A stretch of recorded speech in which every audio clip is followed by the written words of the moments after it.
There's lots of continuous actually talk about unconscious bias. And so I guess there's some basic questions around that. Well, first of all, what is this thing called unconscious bias and what's the impact? How does it manifest in the workplace? So I think the basic deal is, first of all, everyone should be reading people like Daniel Kahneman. If you haven't read that on your reading list, Thinking Fast and Slow, Kahneman is obviously one of the founders of behavioral science. And he sketches out quite interestingly for us what unconscious bias is. And we know that human beings have a neurological gravitational pull to people who are like them. So people that look like them and sound like them and think like them and the rest of it. And unconscious bias in a very simple way is just the associations that we have about people which become ingrained in human thinking. So those associations could be based on factors like, where do you come from? What's your social background? How we make judgments about people based on their appearance, their social accent, all of that kind of stuff. There's lots and lots of different types of biases. So there's everything from things like, without going to all of the psychobabble for you all, things like affinity bias, the halo effect, attribution error, and the rest of it. But what we know for sure is that the associations that we have about people play out in terms of two big areas. One is around behaviours and the second is decision making.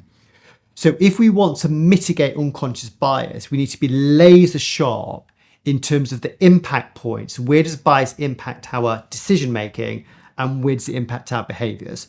So if we focus on decision making first, we know that actually unconscious bias has its greatest impact in terms of people we hire, who we allocate work to, and who we promote.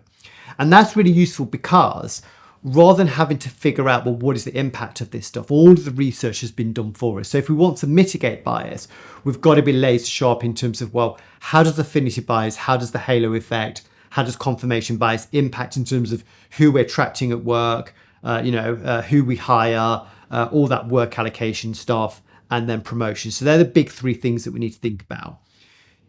In terms of behaviors, it's often the micro behaviors that play out. And it's often the kind of, those micro things, so the extra 5 minutes that you have with somebody in terms of that conversation, when you're in a team meeting, who do you invite to speak? Who do you pay more attention to when they're contributing to a conversation?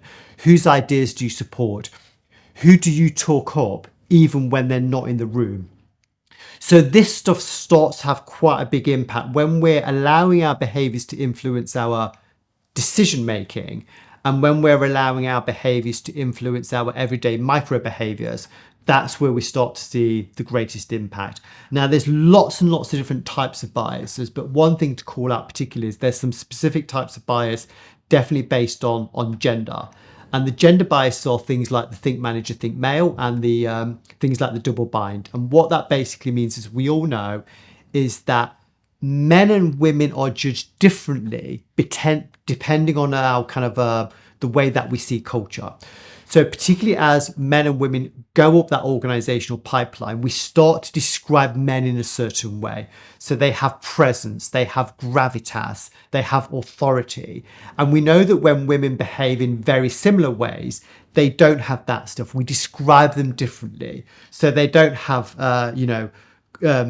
presence. They are kind of, overconfident, or they're over ambitious, or they don't have authority in terms of their communication. They're bossy in their communication, or they're, pushy in their communication.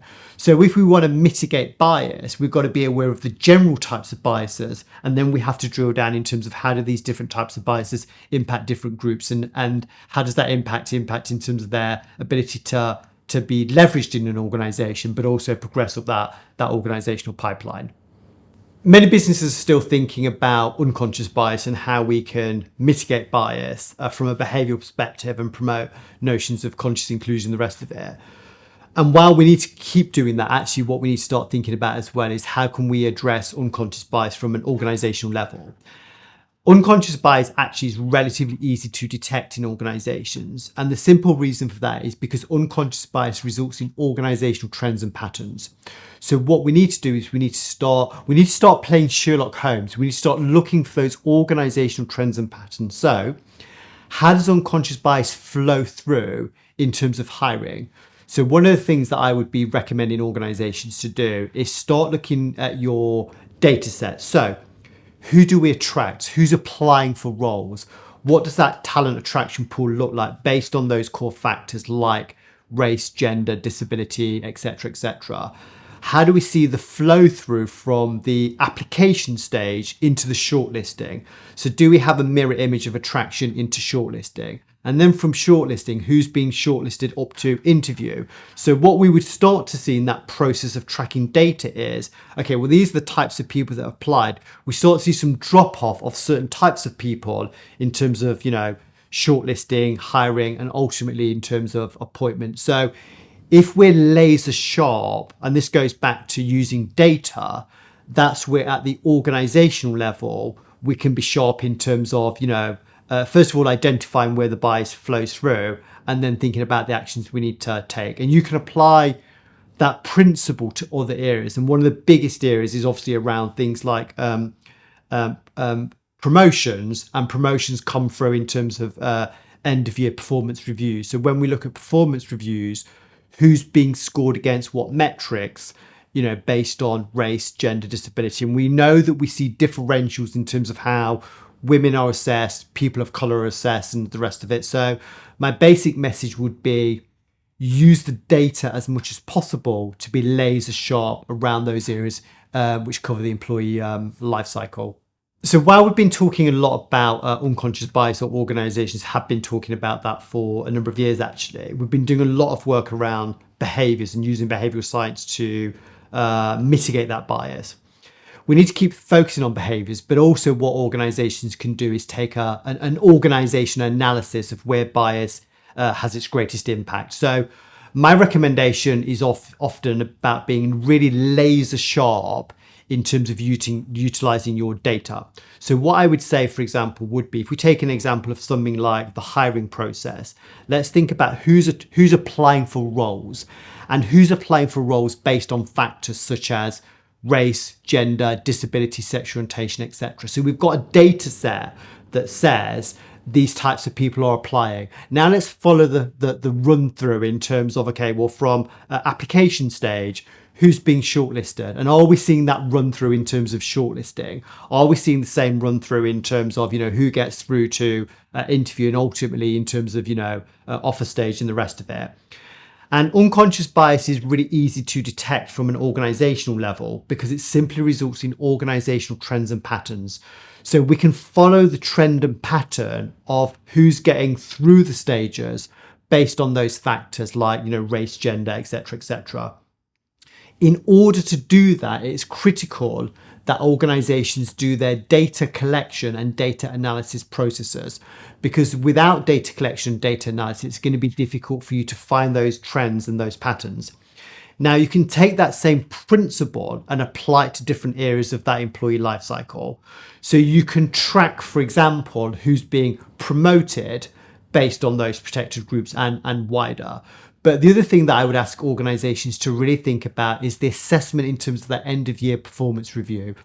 Because when we look at the performance criteria in terms of, factors such as, even communication styles, positive attitude, all of that kind of stuff, we start to see differentials in terms of the scores of men and women, people of color, people with disabilities, etc. So the bias becomes ingrained in the assessment process, which results in the promotion process. So ultimately, it's about using your data to dig deep to look for those organizational trends and patterns. And the pattern process can help us to think about where are the hotspots. And then once we've identified those, we can think about what are the things we need to do to address. Organizations talk a lot about, reducing bias and, promoting a culture which is inclusive, psychologically safe, all of that stuff that we all talk about. And I guess the question is, what are the kind of tools and levers we have to help us do that? Now, one of the things that organizations do is things like diversity training, unconscious bias training, and the rest of it. And we at FERA offer that stuff. But one of the things that we are particularly interested in is not just the inputs, but what are the effective outcomes from that training? So I think organizations really need to be smart in terms of how they structure that stuff. And we do know from social psychology that certain types of training don't work and other types of training do work. So my advice to organizations that are investing in their colleagues is thinking about two things. One is focus on behavioral outcomes that you want to achieve. So the training programs really need to think about, right, What are the behaviours that we want you to be doing in order to mitigate bias and promote a culture which is inclusive, respectful, psychologically safe, and the rest of it? We also know through something called the theory of planned behaviour, which basically means this: if you want your colleagues to be super effective in terms of going from intention, so am I into this stuff, to action, certain things need to happen. There's 3 core ingredients. One is, do you think this is important? So the theory of planned behaviour says, if you're motivated to do something, you're much more likely to do it with joy, passion, etc., than if you have somebody external saying, you need to do this because it's a legal framework to do. You still do it because it's a compliance thing, but you're less motivated and you're less, into it, basically.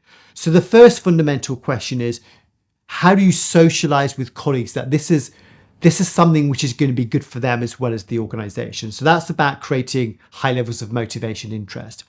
The second thing is what we call organizational norms. So I'm super into this, I want to make it happen, etc.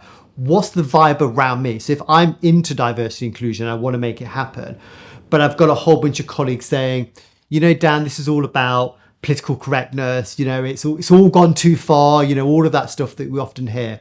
That's not conducive in terms of me taking my motivation and trying to operationalize it. So one of the things that we need to do is we need to make sure that as we're investing in certain colleagues within our organizations, we're investing in our circle of influence around us, and that we're all on the same page and we've all got the same learning and the rest of it. The third aspect is really about accountability. So if I say I'm going to do something at some point in time that is far too vague, and we know from behavioral science that if I say I'm going to do X within this time framework, and more importantly, I'm going to tell a colleague that I'm doing it, what telling a colleague does is it now starts to create what we call public accountability.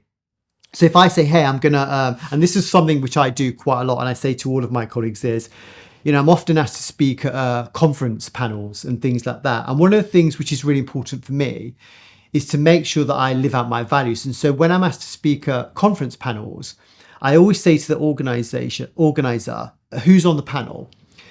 And if the panel is full of a whole bunch of, white people, basically, I always say no. It's really important that we have representation on those panels. And that's just a simple thing which is important to me. But because I tell people that, I can now never do it. I can now never be on a panel which is full of a whole bunch of white people, because you start to lose credibility. So in order to facilitate change and behavioural change, you have to have an element of public scrutiny, because public scrutiny holds individuals to account. So in terms of investing in training programs, what we encourage organisations to do is have frameworks which we support, is say, the actions that you're going to create as a result of this learning session, what is the accountability? And they could be small things, but what is the accountability around you to help you to drive forward your intention into your behaviour?